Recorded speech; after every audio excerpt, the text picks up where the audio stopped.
বলবে আমরা ঈমানদার, আমরা মুমিন, আমরা মুত্তাকিন, আমরা আখিরাতের প্রতি বিশ্বাস স্থাপন করেছি। আল্লাহ বলেন না না, ওদের জন্য আমি রেখে দিলাম উইদ্দাতুল কাফিরিন। আল্লাহ বলে কাফের বেঈমান মুনাফিকদের জন্য আমি আল্লাহ একটা নয় দুটি নয় 7টা জাহান্নাম প্রস্তুতি করে রাখছি। এখন এজিদকে ভালোবেসে কে কে জাহান্নামে যেতে চান একটু হাত দুখানা তুলে দেখা। হায় হায়, এজিদ কেমন ভালো ছিল শুনে নেন। এজিদের ছাপায় যারা গায়ে শুনে নেন। কয় এজিদ কোরআন পড়তো জানি, আমার দেশে অনেক হাফেজে কোরআন আছে, অনেক মুফতি আছে, দাড়ি টুপি দেখেই ভুলে যাবে না। অনেক দাড়িওয়ালার কাছে বোমা আছে, অনেক দাড়িওয়ালার কাছে হিরোইন আছে। কদিন আগে দেখলাম কোরআনের হাফেজ গাজার ব্যবসা করে। এই জন্য মুসলমান হলেই চলবে না, ওর আখলাক ওর চরিত্র কোথায়। এজিদের দর্শক যারা শুনে নেন, এজিদ কোরআনের হাফেজ ছিল, দামেস্কের মসজিদের ইমাম ছিল, কিন্তু সে ছিল নারী লোভী, পৃথিবীর মধ্যে নারী লোভী ছিল। 2 নাম্বার ছিল তিনি ছিলেন মদখোর, তিনি ছিলেন মুসলমান সুদখোর, তিনি ছিলেন জালিম বাদশাহ। তার প্রশংসা করে কারা? এই দুনিয়া লোভী যারা। নবী বলছে বালহুয়া কিলাব, এই দুনিয়াটা আমার আব্বার কিতাব না, আব্বার কোরআন নয়। আগে বুঝতে হবে কি বলছে। এই দুনিয়াটা পচা দুর্গন্ধ মরি। মানুষের চরিত্র হলো কুকুরের চরিত্র। ওই কুকুর যেমন মরি পাইলে খুশি হয়, দুনিয়ার মানুষগুলো সম্পদ পাইলে খুশি হবে। এই এজিদের লোকেরা শুধু সম্পদের লোভে হুসাইনের গলায় সেদিন ছুরি লাগায়া দিয়েছিল। হুসাইন ডাক দিয়ে বলে ইয়া মুহাম্মাদ নানাজি, কোথায় রে আমার নানাজি, নানাজি। ওদের দিলে সেদিন মায়া হয় নাই। দুনিয়া লোভী পাষাণ্ডদের অন্তর কাঁদে নাই। দুনিয়া লোভী মানুষদের অন্তর কাঁদে নাই। ওরা মানুষ হত্যা করে, নৃত্য করে, নামাজ পড়ে। ও মুসলমান, ইসলাম 2টি খণ্ড হলো, একটা হলো হুসাইন ইসলাম, একটা হলো এজিদ ইসলাম।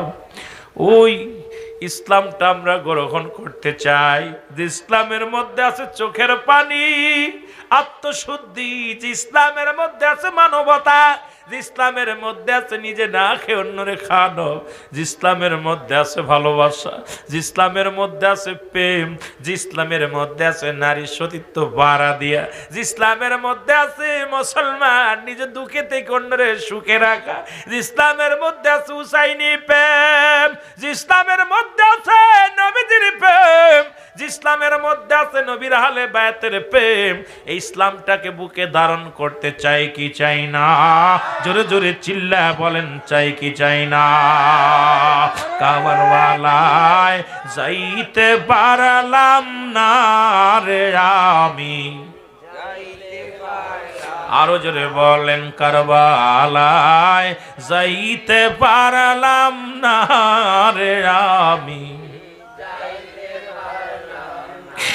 72 জন যে কাফেলা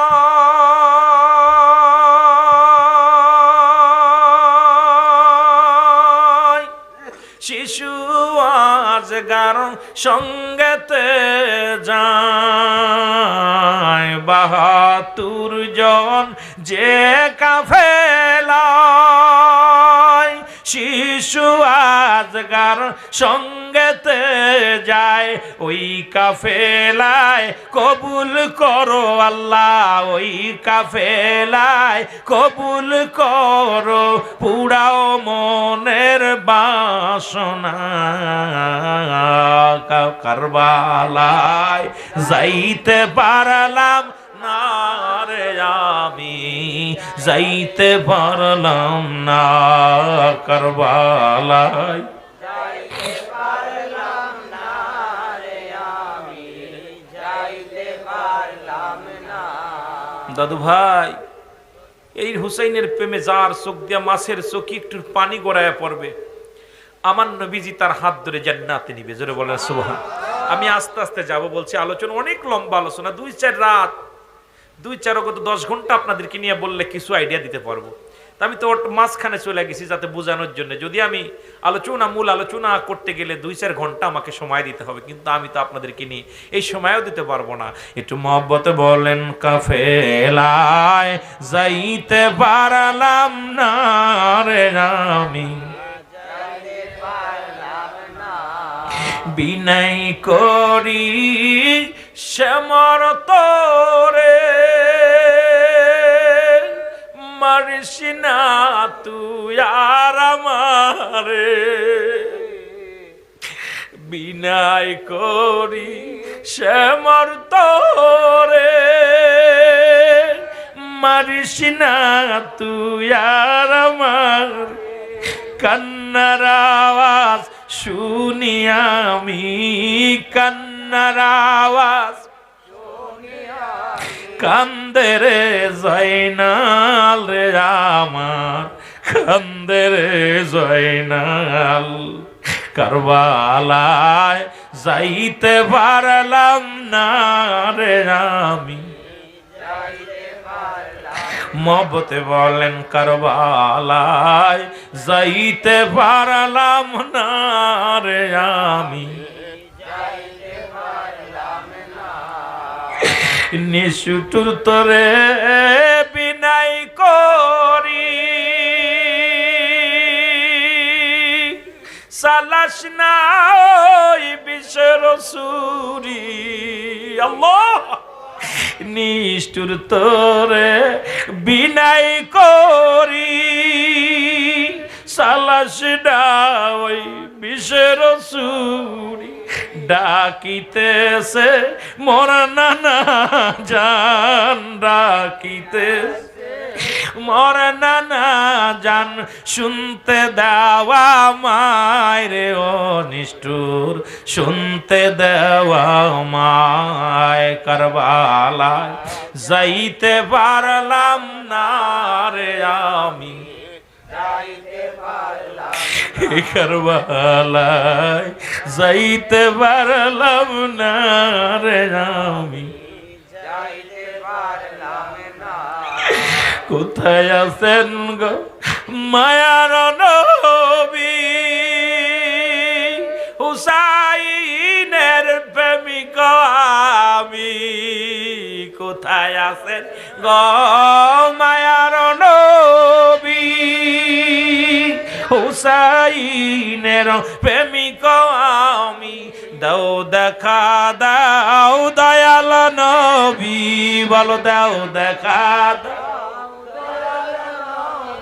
দূরে রাইখো না যে আমায়, দূরে রাইখো না, কারবালায় আমি এ দুনিয়ার মুসলমান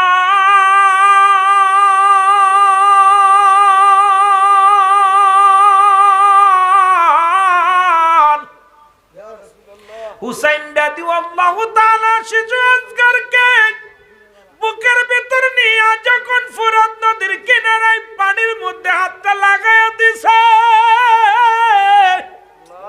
ওই পানি দেখে আসগর আলী অত্যন্ত খুশি হইয়া গেছে রে,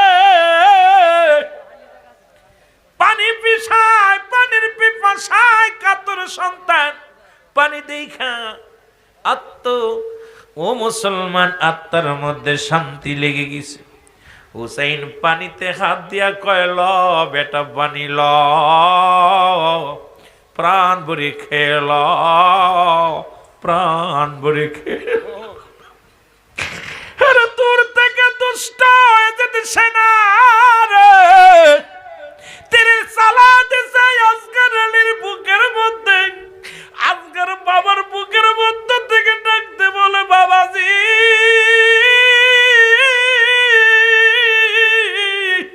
এই বুঝি জনমের পানি পান করলাম আমি, জোরে জোরে চিল্লা বলা যাবে না আল্লাহু আকবার।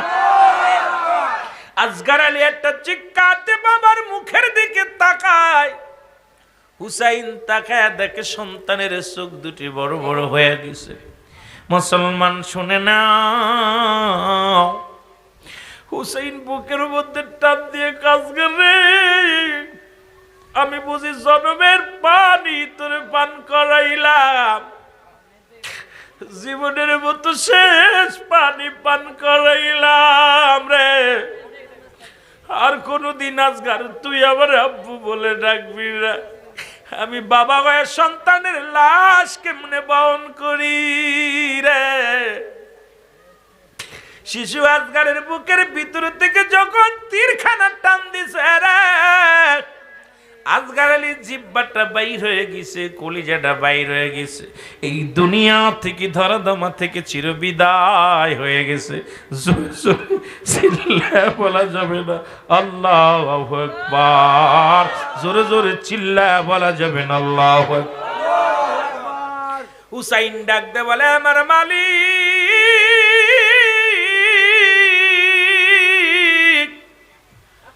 পৃথিবীর মধ্যে সন্তানের লাশ এত ভারী জীবনে বহন করি নাই। যে বাবা আজকে সন্তানের লাশ কাঁধে নিছেন, ওই বাবারে জিগাইবেন তোর বাবার লাশটা কত ভারী, সন্তানের লাশ কত ভারী। যে বাজানেরা তার বাবার লাশটা কাঁধে নিছেন, ওই বাবার লাশ কাঁধে নিয়ে হাঁটতে পারে না রে জীবনে। বাবার ওই খাইটা খানা গাড়ির মধ্যে ধরে কান্দার কয়, বাবা তোমার আমি যত্ন করতে পারি নাই, কেমনে মাটি দিব, কেমনে তোমার গোরস্থানে শোয়া দিব। পৃথিবী যেন জমিনটা ভেঙ্গে যেন তার মাথার উপরে পড়ে যায়। হুসাইনি একই কায়দা কান্দার ডাকতে বলে, আজগার রে তুই আবার বিদায় জানায়া গেলি, আমি কি লইয়া বাঁচব রে, আমি কি লইয়া থাকবো রে আজগার। আজগার রে কে আমারে বাবা বলে ডাকবে রে আজগার। এত ভারী শিশু সন্তান, এত ভারী, মুখের মধ্যে সুমা দিয়া আজগার রে বিদায়, ও আজগার চির বিদায়। জোরে জোরে চিল্লায় বলা যাবে না আল্লাহু আকবার। শিশু সন্তানের লাশখানা নিয়ে রক্ত পড়ে ফুরাত নদীর কিনারে দিয়া পটে পটে রক্ত পড়ে, রক্তের ভিতরে থেকে আওয়াজ আসিয়া মুহাম্মাদান, এ নবীর আশিকেরা শোন, এ নবীর আশিকেরা শোন। হুসাইনের আহলে বায়তের রক্ত পর্যন্ত নবীরে চিনল, জমিন চিনল নবীরে, আসমান চিনল নবীরে, গোটা কুল কায়নাত চিনল নবীরে। কিন্তু জালিম তোরা চিনলি না, এজিদের দোসরেরা তোরা চিনলি না। তোরা আজও পর্যন্ত আমার নবীরে গালি দিস, আজও পর্যন্ত নবীর আহলে বায়তদেরকে গালি দিস, আজও পর্যন্ত তোরা এজিদের ছাপায় গাছ, আজও পর্যন্ত বড় লম্বা দাড়ি, লম্বা টুপি লাগাইয়া জমিনের মধ্যে জিদের প্রশংসা করিস। তোদের অন্তরে কি একবার মায়া লাগে না? তোর আহলে বায়াত, নবীর আহলে বায়াতদেরকে যারা হত্যা করলো, আমি আজ থেকে শপথ করে যাই, জীবন যদি চলে যায় তাদের সঙ্গে কোনো আপোষ নয়, কারণ নিজেদের সঙ্গে কোনো আপোষ নয়, তাদের সঙ্গে কোনো আত্মীয়তা নয়, তাদের সঙ্গে কোনো বন্ধুতাই নয়। জীবন দিতে হলে জীবন দিয়ে দেব, তবু ওই নবীর দুশ্মনের সঙ্গে কোনো বন্ধুতায় আশিকি রাসূলদের হতে পারে না। জোরে বলেন ঠিক কিনা? আর একটু জোরে জোরে চিল্লায় বলা যাবে না আল্লাহু আকবার। একটু মহব্বতের সঙ্গে দুরূদ শরীফ পড়েন, আল্লাহুম্মা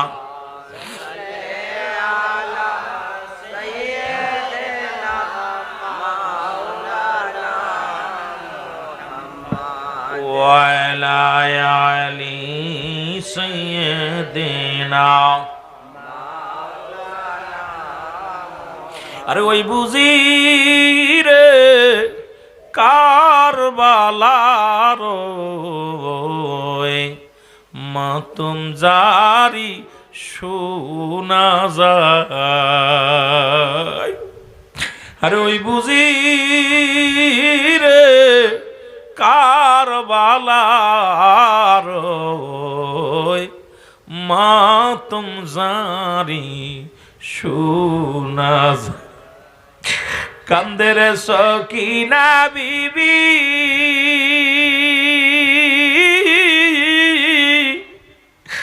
আরে কান্দে রে আসমান জমিন,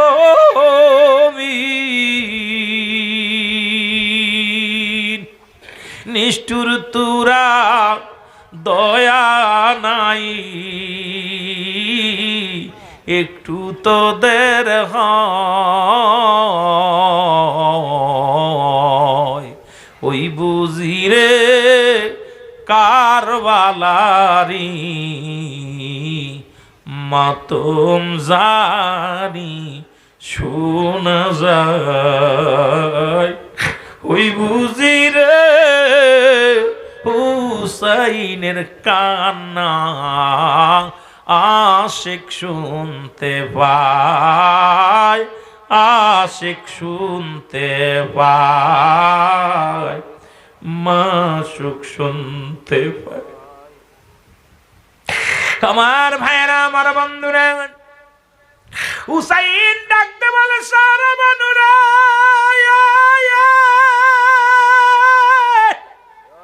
কোথায় রে বিবি সারা বানু? জনমের মতো পানি পান করেছে শিশু আজগার, আর জীবনে মা বলে ডাকবে না, আর জীবনে কোনোদিন পানি চাইবে না। সারা বানু তাঁবুর ভিতর থেকে বাইর হয়ে আসে, দেখে সন্তানকে বুকের সনে ধরে হুসাইন চোখের পানিগুলো ফেলে, কিন্তু জমিনের ভিতরে তাজা রক্ত টপ টপ করে পড়ে। একটা চিৎকার দিয়ে বলে, স্বামী কি হয়েছে আমার কলিজার টুকরা আজগার আলীর রে? ডাক দি বলে, বিবি রে, আর কোনদিন তোমাকে মা বলে ডাকবে না, আর কোনদিন আমি হুসাইনকে বাবা বলে ডাকবে না। আমার নবীর আহলে বায়াতদেরকে হত্যা করেছে এজি ছেনারা, একটু পিপাসার পানির বদলে তীর লাগায়া কলিজাটা বাইর হয়ে গেছে। সারা বানু তাকায় দেখে সন্তানের জিহ্বাখানা বাইর হয়ে গেছে, চোখ দুটি বড় বড় হয়ে গেছে, কলিজাটা বাইর হয়ে গেছে। একটা চিৎকার মেরে কান্দে, আল্লাহ আমার কলিজার টুকরা সন্তানকে তুমি নিয়ে গেলা, আমি মা হয়ে কেমনে সহ্য করব? আমি মা হয়ে সইতে পারি না, আমি মা হয়ে বলতে পারি না। চোখের পানি ছেড়ে কান্না জুড়ে দিল। ভিতর থেকে আলী আকবর কান্নার আওয়াজ শুনতে পায়। আলী আকবর একটা দড়ি এসে বলে, মা কান্নার আওয়াজ শুনতে পায়, কি হয়েছে বলো গো মা? তাঁবুর মধ্যে কান্নার আওয়াজ শোনা যায়। আলী আকবর কয়, মা তোমার তো এত জোরে কান্না কখনো শুনি নাই, তুমি এত বিনয় বিনয় কেন কান্দো? মা মা গো কি হয়েছে মা? ডাক দে বলে, সারা বানু বাবা আলী আকবর রে, দেখ তাকায়া দেখ, তাঁবুর ভিতরে তাকায়া দেখ, জনমের মতো আলী আসগার বিদায় নিছে।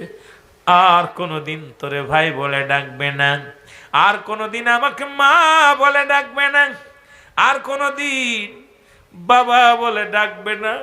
পিপাসার পানি চেয়েছিল, পানি দিতে পারি না, পানির বদলে তীরের আঘাত খাইয়া এই দুনিয়া থেকে বিদায় নিস। আমি জনম দুঃখিনী মা, সইতে পারি না সন্তান হারা বেদনা। মা পাগলিনী কান্দে সন্তানের মায়ায়। মহরমের 9 তারিখে আলী আকবর ডাকতে বলে, মা মা গো বিদায় দাও, বিদায় দাও।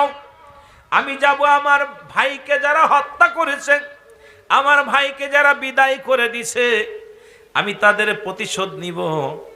যতক্ষণ পর্যন্ত ভাইয়ের রক্তের প্রতিশোধ নিতে না পারব গো মা, এই জমিনের মধ্যে আমি ফিরে আইব না, কারণ আমি ভাই হয়ে ভাইয়ের প্রতিশোধ নিব। ও মুসলমান শোনো, আজ তোমরা নীরবতা পালন করো, কেন করো বুঝে আসে না রে মুসলমান। আলী আকবর চলে গেলেন যুদ্ধের ময়দানে। এজিদ সেনাদের সঙ্গে লড়লেন, কিছু সৈন্যের সঙ্গে লড়লেন, লড়ার পর অনেক সৈন্য হত্যা করলেন। এজিদ সেনাদের কিছু হত্যা করলেন। এ মুসলমান, পিপাসায় বড় কাতর হয়ে গেলেন, দৌড়ে ছুটে আসলেন তাঁবুর মধ্যে, ডাকতে বলে মা একটু পানি দাও, কারণ আমি বড় ক্লান্ত, অনেক সৈন্যের সঙ্গে মোকাবেলা করেছি, অনেককে আমি শহীদ করে দিয়েছি, মা গো একটু পানি দাও, তাড়াতাড়ি করে দাও, আমার ভাইয়ের দোষীদেরকে, ভাইয়ের হত্যাকারীদের আমি চিরবিদায় করে দিব। আলী আকবরের মুখে পানির শব্দ শুনে জনম দক্ষিণে মাত্র চিৎকার বলে, আলী আকবর রে, পানি যদি দিতে পারতাম ওই দুধের শিশু কলেজের টুকরা আজকার আলীর মৃত্যুতেও দেখা লাগতো না। ওই পানি যদি দিতে পারতাম রে আলী আকবর, তোর ভাইকে হারা দিতে হতো না। আমি দুঃখিনী মা, তোর কই থেকে পানি দিব, পানি নাই, পানি নাই। পানির পিপাসায় কাতর আলী আকবর মায়ের পায়ে সালাম করে মাকে কদম বুসি করে। আমার দেশের শরীয়তের মৌলবী, আবেদ মার্কা মৌলবী এখন কয় কদম বুসি জায়েজ নয়, বলে মুরব্বীদের কদম বুসি করা যাবে না, আলেম ওলামাদের কদম বুসি করা যাবে না, বিয়াদব মার্কা আলেম, বিয়াদব মার্কা মৌলবী। শুনে নাও, শুনে নাও। আলী আকবর মায়ের পায়ে শপথ করিয়া, মায়ের পায়ে চুম্মা লাগাইয়া ডাক দে কয় মা বিদায়, যদি দেখা হবে আখিরাতে মা হাসরের ময়দানে। আরে হাসরের ময়দানে দেখা হবে, জনম দুঃখিনী মা দাও বিদায়। আলী আকবর কি বিদায় দিলেন? মুসলমান শোনো, মায়ের থেকে বিদায় নিয়া চলে গেলেন এজিদ সেনাদের সঙ্গে মোকাবেলা করার জন্যে। অনেকগুলো সৈন্যের সঙ্গে মোকাবেলা করে চিরবিদায় হয়ে গেলেন। আলী আকবর বিদায় হয়ে গেল। আলী আকবরের রক্ত নিয়ে খেলা করলে এজিদ সেনারা কতই না আনন্দ করলো। আলী আকবরের দেহখানা টুকরা টুকরা করে ফেললো। আলী আকবরের দেহখানা জমিনের মধ্যে পড়ে রয়েছে। খবর আসলো হুসাইন, তুমি তাঁবুর মধ্যে বসে আছো, তোমার ছোট পুত্র শহীদ হয় ফুরাত নদীর কিনারায়, বড় পুত্র শহীদ হয় এজিদের হাতে রে, লাশ পড়ে আছে বালুর ময়দানে। তোমার কলিজার টুকরা সন্তানের লাশের সঙ্গে উপহাস করা হয়। হুসাইন ডাক দে বলে, ইয়া মুহাম্মাদান, নানাজি আর আমার ধৈর্য ধরতে পারলাম না। আল্লাহ, আমি যাব যুদ্ধের ময়দানে জীবনকে বাজি রেখে, আমি যাব যুদ্ধের ময়দানে জীবনটা ঢেলে দেওয়ার জন্যে। হুসাইন ডাক দে বলে, জয়নাব কোথায় রে জয়নাব? জয়নাব তাঁবুর ভিতর থেকে এক দৌড়ে আসলেন হুসাইনের সামনে, ডাক দে বলে, জয়নাব কিছু কথা আমি তোরে বলে যাই রে জয়নাব। জয়নাব রে, আর আমি তাঁবুর মধ্যে থাকতে পারলাম না, আমার আকবর বুঝি আর দুনিয়ায় নাই। আমার আকবরের অপরাধ শুধু কালেমার দাওয়াত দিয়া এসেছিলাম, তাদের ভালো আমন্ত্রণ তো পাইয়া দাওয়াত পেয়ে। ও মুসলমান শুনে নাও, রক্ত নিয়ে তারা খেলা করে, আমাদের জীবন নিয়ে খেলা করে। জয়নাব রে, আমি যাব যুদ্ধের ময়দানে। জয়নাব কয়, না আপনি যুদ্ধের ময়দানে যেন না, চলে যান মদিনায়। হুসাইন কয়, না না, আমি এসেছি সত্য ইসলামের দাওয়াত নিয়ে, জীবনের বিনিময় হলে রাসূলুল্লাহর সত্য কালেমার দাওয়াত আমি দিয়ে যাব, কারণ সত্য ইসলামের দাওয়াত দেওয়ার জন্য এসেছি। জোরে জোরে চিল্লা বলা যাবে না সুবহানাল্লাহ? আর একটু জোরে জোরে চিল্লা বলা যাবে না আল্লাহু আকবার? আয় হোসাইন আয় রে হাসান, কান্দে বাংলার মুসলমান, বলো আয় হোসাইন। কান্দে বাংলার মুসলমান, বলো আয় হোসাইন আয় রে হাসান, কান্দে বাংলার মুসলমান। কোথায় রে মা জননী কান্দে আপনার নয়ন মনি কোথায় রে ফাতেমা জননী এরে কান্দে আপনার নয়ন মনি নিষ্ঠুরেরা মারলো তারে নিষ্ঠুরেরা দয়া নাই হয় আয় হোসাইন আয় রে হাসান কান্দে ব্রাহ্মণ বাড়ি আর মুসলমান বলো আয় হোসাইন আয় রে হাসান কান্দে সরাইলের মুসলমান বলো আয় হোসাইন আয় রে হাসান কান্দে সিলেট বিভাগের মুসলমান আয় হুসাইন আয় রে হাসান কান্দে চট্টগ্রাম বিভাগের আশিকান আল্লাহুম্মা জোরে